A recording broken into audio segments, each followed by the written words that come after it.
Hi, this is Robert Schwartz, Curriculum Supervisor for Mathematics for the Upper Darby School District, back again with a video as promised to help students practice their basic facts in a more organic and flexible manner, using nothing but a deck of cards. Activities like these I'm going to show you have a greater history of success than traditional practices like time tests and flashcards or copying times tables repeatedly till their fingers and wrists are sore. The first activity I'm going to show you is called Double Compare. In Double Compare, it's a two-person game where the deck of cards is split evenly but between both people.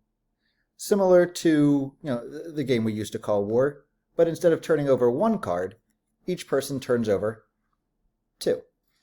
In this case, the first person turned over a 10 and a 6, and the other person turned over a 9 and a 6. Depending on the grade level, you would either add up or multiply the two cards to see who had the highest total.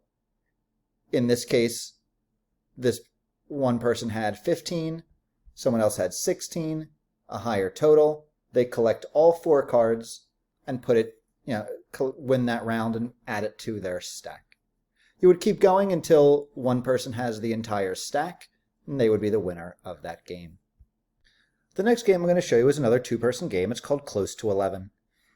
In this game, you remove all the face cards from the deck. Just get rid of them. And each player would then be given 3 cards dealt face up. So 1, 2, and 3. Each person would get 3 cards. The goal is to then select any 2 of those 3 cards that have a sum as close to 11 as possible. And this isn't Price is Right, you can go over. In this case, I would select my 5 and 4, that would get me to 9, that would get me close to 11, and I would hope that the person I'm playing against wouldn't have, their 2 cards that they selected wouldn't get closer than mine. Whoever gets closest to 11 wins that round.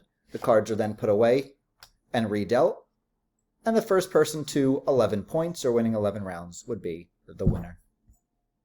The last game I'm going to show you is called Turn Over 10.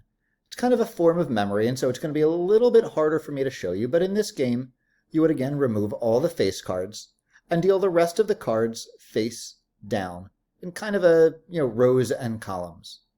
Each person would then select, would take turns selecting 2 cards and finding the sum. If it added to 10, they would take those 2 cards and get a chance to go again. If the 2 cards they pulled were not 10, then it would put them back down. The next person would go, and hopefully they'd remember where some of the cards were to help them make a 10. It's slightly confusing without being able to see it, but if you try and follow along, it's fairly simple. Again, maybe I turn over a 5 and a 4, that's 9. I put them back, the next person's turn. Maybe they pull over a 6 with their first card, remember where the 4 is, they grab that, 6 and 4 is 10, and they go again until all the cards or all the pairs are found. This kind of more organic, fun, flexible way is really a key to getting to be a fluent math student. It's also more enjoyable for students, so they might have developed more positive attitudes towards mathematics, and really a great way to spend some time between children, between child and adult, as opposed to, again, standing over them while they're copying their times tables or just trying to memorize things for memorization's sake. Keep looking out for more videos. I'll have lots more not tricks and tips, but tips to help you and your student become better math students and better math thinkers. Thanks, and again, be safe, be healthy.